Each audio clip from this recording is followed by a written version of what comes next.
Hi. My name is Gregory Joseph, and I'd like to tell you how I've been trying to avoid this very moment my entire life. I generally don't like to be in the spotlight. I like to just come in, help wherever I can, do whatever I can, do whatever is necessary to help out my team, to help out my family, to help out a perfect stranger. Whatever they need is what I try to do in that moment. And that's just the way that I've become. But my story starts a very long time ago as a child. One of my earliest memories is riding on my father's shoulders. My father is completely different than me. He's big, he's strong, he's a guy's guy, he's plays sports and does judo, and he's, everybody would turn to him for answers, and he was the superhero to me as a child, And I remember riding on his shoulders and going to carnival, and then coming back home with my father, and my mom's home, and she's cooking, and I was a very happy child. I was protected, I felt loved, I felt appreciated, I felt like I belonged, and they cared. And I was very happy. I don't remember the specifics. I don't remember the color of the wall. I don't remember the size of the room, but I remember being very, very happy and protected with my mom and my dad both present. I went to sleep one night and woke up the next morning, and my father was gone. Didn't get a chance to say goodbye. He didn't get a chance to say goodbye. It was one day he was there, and the next day he wasn't. And I come from Haiti. In early 80s, that was a problem in my country. And if you're affiliated with a certain group or political view, or if you spoke out, you're a dissident, that was a problem. And so my father had to flee for his life. But as a kid, I don't know anything about politics. I don't care anything about politics. I just want my superhero dad that was here one day and gone the next. And my mom did everything she could to fill the void. And she would cook in the morning and cook my favorite food, and she would pick me up from school. And again, just when I started to feel comfortable and felt safe, I went to sleep one night. And the next morning, my mom was gone. And I remember sitting on a stoop, and it was dark, and where we lived, you could see out into the ocean. And at night, you could see the lights of the ships just kind of on the horizon floating by. And I would wonder if my mom was on one of those ships, or if she was somewhere else. Was she safe? Nobody gave me an explanation as to what happened. I was passed off to relatives that I barely knew. I was a very quiet child. My mom and dad were my world. And so they were the people that I was used to. And I was passed off to an aunt. Again, my mom left because she wanted to get a better life for her children. But again, as a child, when you're a kid, you don't understand any of that. You just want your mother back. And she was gone, and there was nobody there to explain it to me what happened. Nobody bothered to explain it to me what happened or what happened to my mom. And so my mom and dad were gone. And this was my new life. I went from being a very happy, protected child that had every single thing that he ever wanted, living a charmed life, to laying across a bed with 4 of my cousins, across a twin bed, in a back room where my aunt had a storefront on the front of the structure, but in the back was where we lived, and is a bed with a twin bed where me and 4 of my cousins would sleep. And I remember when she got pregnant, and My youngest cousin was born. She was actually born on the same day I was. And she brought the baby home, and we had to fit the baby on the twin bed as well. But you learn to cope. And children are resilient. And I had to learn to cope. And so I built up walls. I protected myself. I got used to the idea that the things that I love the most will disappear. Eventually, I'll go to bed, and the next morning it will be gone. So that's how I went about living my life. Even when I eventually came to the States, saw my father again, it was never the same. In my mind, someday, I was going to lay down, and my father was going to disappear. When I got back with my mother, again, as much as I love my mother, and I do with all my heart, every time I would lay down and go to sleep, I would wonder if she'd be here the next morning. And so that were my expectations. Those were the expectations that I grew up with.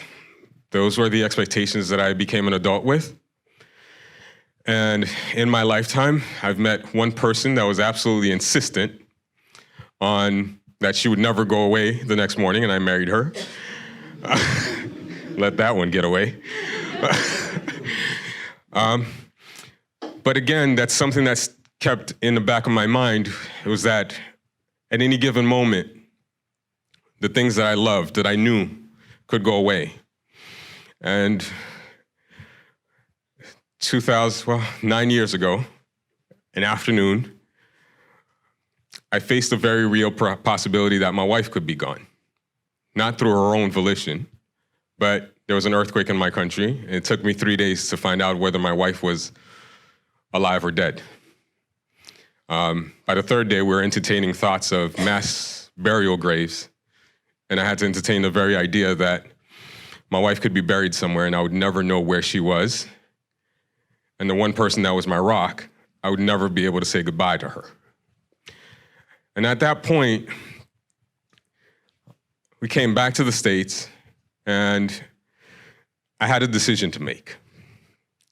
Whether I would start to change my life and believe that people will be here the next day, that I can build relationships that would not disappear on me or disintegrate on me the next day, that I was actually worth staying around for.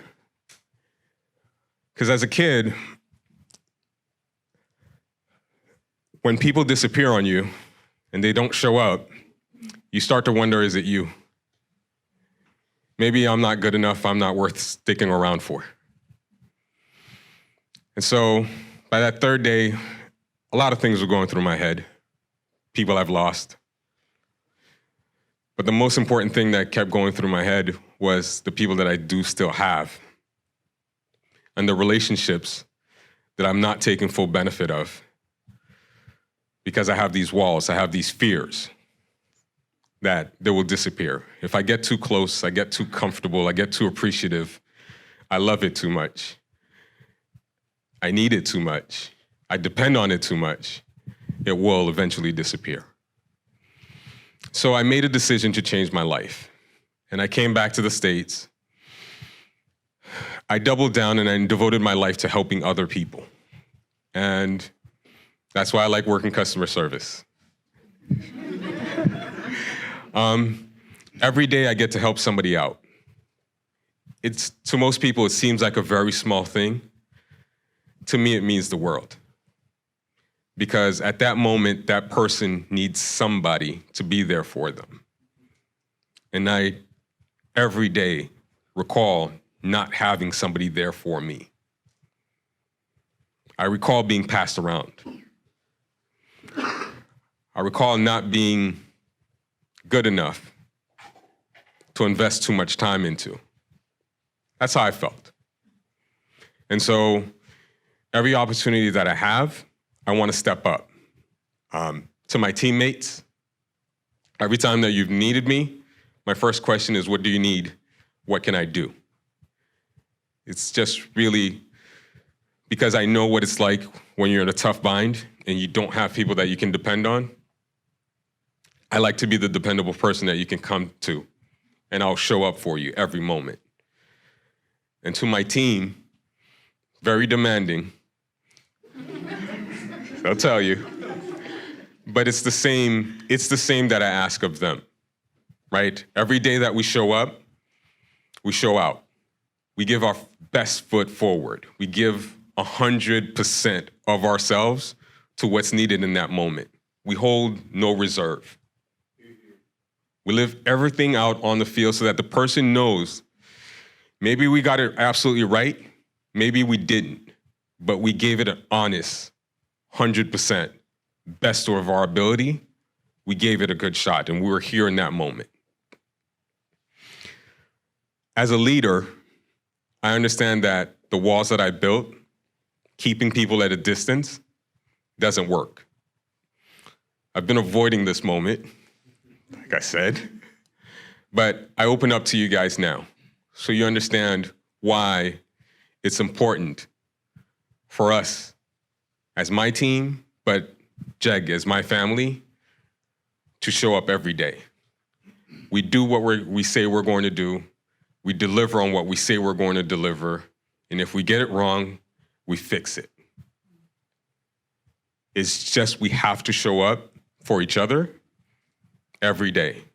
We have to be dependable for each other every day. We have to be accountable to each other every day. Don't want to call anybody out, but one of the people that I got to see when they did the mic drop very early on when I joined the company was Mendy. And it left an impression on me that he opened up. It allowed us to build a working relationship, which I think is fantastic because we can challenge each other, but at the end of the day, we get it right and we make it better. And that's the goal that I have every day. We can make mistakes, but we can make it better. And so we just show up, give it our best effort every day, because I won't disappear on you, and I need you guys not to disappear on me.